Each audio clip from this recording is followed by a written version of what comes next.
multiparous, how fast she dilated, how quickly she's dilating, and make a decision. So I'll go through this in much more detail in my last talk.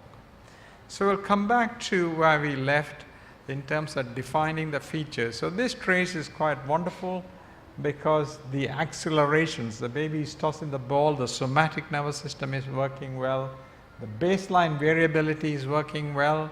That means the autonomic nervous system is doing well and you don't have to worry about it. This is the same trace I showed you earlier on. If you are doing intermittent auscultation, provided you have got the accelerations and with the fetal movements and got the heart rate, you can do intermittent auscultation, because what happens in the intermittent 14 minutes doesn't matter provided the baseline rate is the same, 140 here and 140 there. It is like the baby tossing the ball, going to the next door neighbor's house, coming back. You don't have to do a fetal blood sampling or something provided the heart rate is the same. If the heart rate has gone up to 170, that means next door somebody has throttled the baby's neck, or if it is bradycardia, there's some head injury. But if the heart rate is steady, very unlikely something has gone wrong. So that's the principle of intermittent auscultation. But before doing that, you must make sure there are accelerations, and that you can get with the fetal movements. There's a deceleration here, but the accelerations are present and the variability is present. This baby is not hypoxic because the somatic nervous system is working wonderfully well, the autonomic nervous system is working well.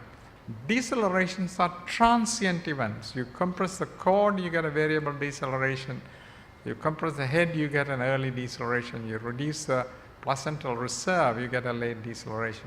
In the antenatal period, sometimes the baby gets hold of the cord and squeezes once in a way, or there might be oligohydramnias. If you get repeated decelerations in the antenatal period, you have to check for the lack of volume. If it is in labor, you can continue because the changes in the baseline rate will tell you something is happening. So this baby is not hypoxic, the deceleration is a transient event and you don't have to worry about it. So antenatally, you might want to double check the volume of the fluid if the decelerations are coming repeatedly. These are variable decelerations. As you could hear, the shouldering is taking place and the baseline rate is steady and the interval between decelerations is much greater than the time of the variable deceleration. So this is of concern and has to be observed, but doesn't need any intervention. Why? Because there is no rise, there is no stress to distress. If the baby is getting distressed with hypoxia, there will be rise. Secondly, there is no increase in the depth and duration, very slightly here towards the end, so you might want to observe, but there is nothing very much to see. So this is suspicious, but going on to an abnormal trace and needs observation, not intervention. This one, the baseline rate is going from 140 to 150 to 155 to 160. It's gradually climbing, as you could see here, it's gradually climbing, and that is due to the catecholamine surge. The reason it is gradually climbing and the depth and duration are getting worse is because of too many contractions. So she's on oxytocin, she needs reduction in the dose. The baseline heart rate will come down when the contraction eases off a little bit. So that is how the baby responds. So in a gradually developing hypoxia, the decelerations are denoting stress period, stress of the contractions. During stress to distress, the accelerations disappear and there is an increase in the baseline rate due to catecholamine surge. Then it reaches a distress platform. It can't go a long way up. It can go from 140, 150, 160, 170, about 30 to 40 beats above the baseline. Beyond that, it can't increase. Then it will start affecting the autonomic nervous system, where the baseline variability will get reduced and you might have to take action. Otherwise, suddenly the baby's heart rate will decline. I'm going to give you some technical issues as well as the difficulties in identifying what's the correct baseline variability and so on. In the UK and Europe, we measure the heart rate pattern at 1 centimeter per minute. So this is a trace at 1 centimeter per minute. If I increase the trace to 3 centimeters per minute, as you could see here, you find the same accelerations difficult to identify, That's the acceleration. This is difficult to identify. I'm showing you this for only one reason. In the UK, mistakes are made when they change the clock. Summer to winter and October 31st, they change the clock. And the paper speed button in the machine has 1, 2, and 3 centimeters. So in some hospitals, the time is changed by the biomedical engineer. They also check the speed buttons, and they change into 3 and see whether they're running at 3, but they forget to switch it back to 1. So if the doctor or midwife is not aware, they might run it at wrong speed and find it difficult to interpret and do an unnecessary intervention. Fortunately, nowadays, the machines have annotation. They give you 3 centimeters per minute. They can pick it up. But in the olden days, they run into difficulty. This is a trace from America. America is run at 3 centimeters per minute.